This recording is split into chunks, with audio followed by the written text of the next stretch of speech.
Assalamualaikum warahmatullahi wabarakatuh. Halo teman-teman semuanya. Di video kali ini kita akan membahas tentang 5 implementasi Artificial Intelligence. Nah, sebelumnya kita perkenalan dulu ya. Perkenalkan, nama saya Nur Yuliana Fauzia dengan 3 NIM terakhir 148 dan rekan saya Tiara Parastika Putri Salsabila dengan 3 NIM terakhir 149 dan rekan saya Irha Sosrudiva dengan 3 NIM terakhir 156 dan rekan saya Dina Ayu Kusuma Wardini dengan NIM terakhir 187.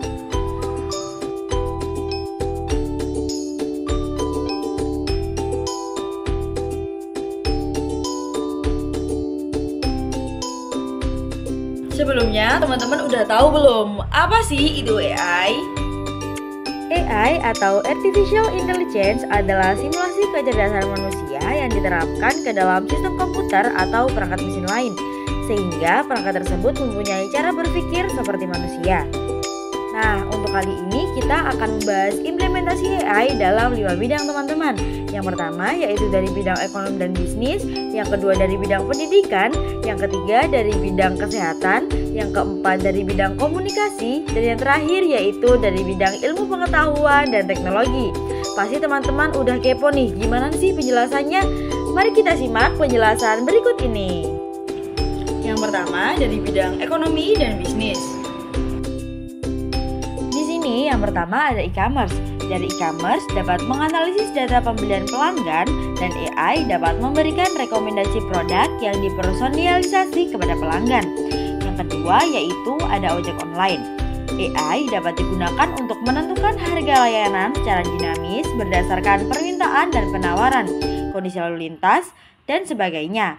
Nah, yang terakhir ada investasi.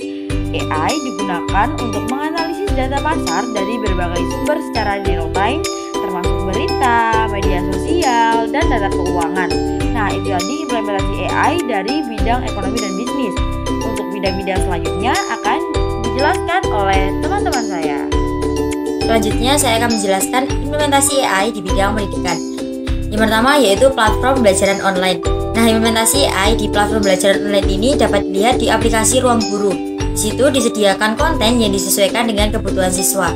Selain itu, di situ juga terdapat video dan juga penugasan atau latihan-latihan soal yang bisa ditonton dan juga dikerjakan kapanpun dan dimanapun.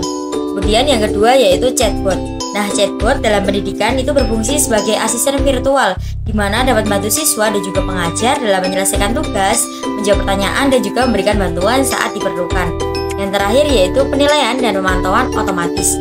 Nah, AI ini digunakan untuk mengevaluasi pekerjaan siswa secara otomatis seperti ujian dan juga tugas. Dengan algoritma pembelajaran mesin, AI dapat memberikan penilaian yang cepat dan juga akurat.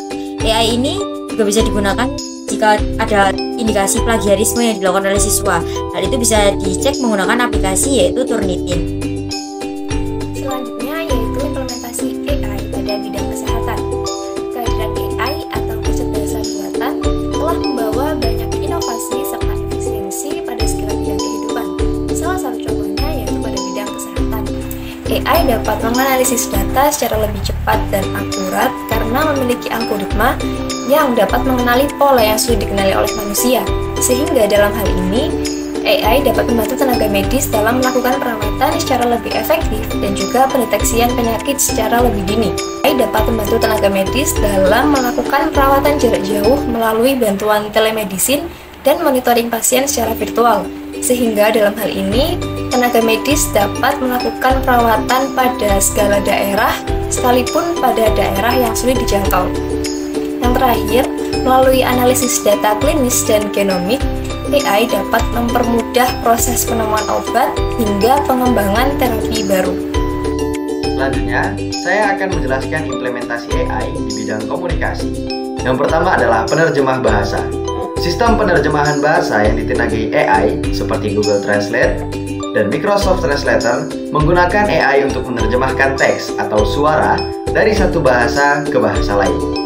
Bahkan, ada beberapa AI yang mampu menerjemahkan bahasa isyarat. Yang kedua adalah analisis media sosial. Alat analisis media sosial menggunakan AI untuk menganalisis data dari platform media sosial seperti Twitter, Facebook, dan juga Instagram. Alat ini dapat membantu perusahaan memahami tren, melacak sentimen publik, dan mengidentifikasi peluang pemasaran. Yang kelima, contoh implementasi AI di bidang iptek adalah sebagai berikut. Yang pertama adalah pengenalan wajah. AI melakukan pengenalan wajah dengan cara mengambil gambar wajah, mengekstraksi fitur-fitur kunci seperti posisi mata dan mulut, dan membandingkannya dengan database wajah yang telah dipelajari. Contoh yang kedua adalah fingerprint. AI digunakan dalam pengenalan fingerprint dengan menggunakan teknologi biometrik yang berfungsi merekam pola sidik jari, yang kemudian pola tersebut disimpan untuk identifikasi individu. Contoh yang ketiga adalah transportasi. AI digunakan dalam pengembangan kendaraan otomatis yang dapat mengendalikan kendaraan secara otomatis dengan menggunakan sensor, kamera, dan algoritma yang canggih, serta dapat melakukan prediksi lalu lintas, kecelakaan, hingga penyumbatan jalan.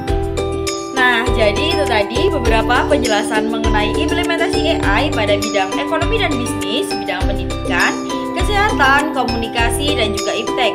Ternyata AI memiliki dampak yang sangat luas dan juga positif terhadap perkembangan aspek kehidupan manusia. Dengan memanfaatkan potensi AI dengan bijaksana, maka kita dapat menghadapi tantangan di dunia dengan lebih baik dan juga menciptakan dunia yang lebih inovatif serta inklusif bagi semua orang. Mungkin itu saja yang bisa kami sampaikan. Kami harap apa yang telah kami paparkan dapat memberikan manfaat bagi semua orang. Terima kasih. Wassalamualaikum warahmatullahi wabarakatuh.